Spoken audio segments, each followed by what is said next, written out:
আসসালামু আলাইকুম প্রিয় viewers, SM learning academy YouTube channel থেকে আমি সকলকে শুভেচ্ছা জানাচ্ছি।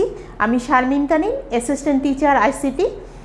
আজকেও আমি ট্রাবল শুটিংয়ের আরেকটি ক্লাস নিয়ে আপনাদের সামনে হাজির হয়েছি। আশা করি এই ক্লাস থেকে অনেকেই উপকৃত হতে পারবেন।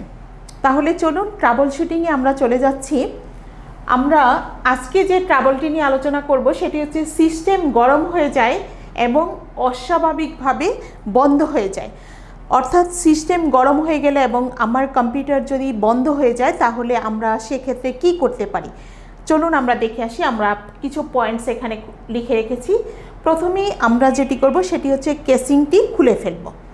কেসিংটি খোলো, তারপর মাদারবোর্ড থেকে সতর্কতার সাথে CPU তথা প্রসেসর ফ্যানটি সরাতে হবে, কিন্তু প্রসেসর সরানো যাবে না, আমরা শুধু ফ্যানটিকে সরিয়ে ফেলব। নাম্বার 3, হয়তো দেখবে ভেতরে বা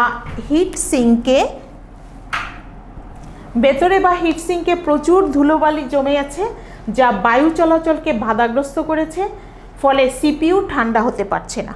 নাম্বার 2তে আমরা 3তে এই পয়েন্টটা দেখতে পাচ্ছি। এবং নাম্বার 4-এ আছে হিট সিঙ্ক এবং ফ্যানটিকে পরিষ্কার করে পুনরায় ইনস্টল করো, এবার ক্যাবিনেট বন্ধ করে কম্পিউটারটি চালু করো।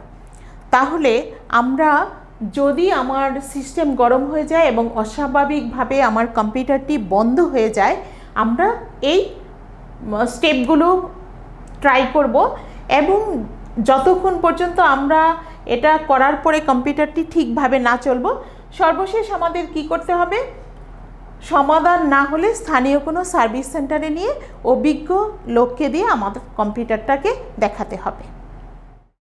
আজকে আমি আরেকটি ট্রাবল শুটিং নিয়ে তোমাদের সাথে কথা বলবো। সেটি হচ্ছে উত্তপ্ত হওয়া ছাড়াই কম্পিউটার শাটডাউন হয়ে যায়। আমরা যারা ডিভাইস নিয়ে কাজ করি আমাদের কিন্তু অনেক প্রবলেমে পড়ি। দেখা গেল কম্পিউটার চলছে, গরম হচ্ছে না, কিচ্ছু না, হঠাৎ করে শাটডাউন হয়ে গেল। সেক্ষেত্রে আমরা কি করব? দেখো, আমরা প্রথমেই যেটা করব, সতর্কতার সাথে মাদারবোর্ড ভালো করে দেখে নিতে হবে। আমরা খুব সতর্কতার সাথে মাদারবোর্ডটি ঠিক আছে কিনা সেটা ভালো করে চেক করে নিব। নাম্বার 2তে দেখব লিকযুক্ত বা ত্রুটিপূর্ণ ক্যাপাসিটর উপর থেকে খুলে আসছে, এরূপ চোখে পড়ে কিনা খেয়াল করব। আমরা যখন মাদারবোর্ডটি খুলব, ভিতরে দেখব যে কোনো লিকযুক্ত বা ত্রুটিপূর্ণ ক্যাপাসিটর উপর থেকে খুলে আসছে কিনা সেটা আমরা একটু ভালো করে চেক করে নিলে নিজেরাই এই সমস্যাটির সমাধান আমরা করতে পারবো। এক্ষেত্রে ক্যাপাসিটার ভালো করে লাগিয়ে নিলেই সমাধান হয়ে যাবে। যদি দেখি যে ক্যাপাসিটারটা খুলে গেছে তাহলে সেটা আমরা জায়গা মতন ভালো করে লাগিয়ে দিব। আরেকটি করব যে খুব সতর্কতার সাথে চালু অবস্থায় কম্পিউটারটিকে আমরা খেয়াল করব। দেখব যে কোনো আইসি অর্থাৎ ইন্টিগ্রেটেড সার্কিট বা কম্পোনেন্ট অতিরিক্ত তাপ উৎপাদন করছে কিনা। আমরা কিন্তু বুঝতে পারবো যে কোত্থেকে তাপটা আসছে বা এরকমের। তবে আমাদের খুব সাবধানতার সাথে বোর্ডটি যেন শর্টেড না হয় সেদিকে খেয়াল রাখতে হবে, কারণ এখানে কিন্তু একটা ইলেকট্রিসিটির ব্যাপার আছে।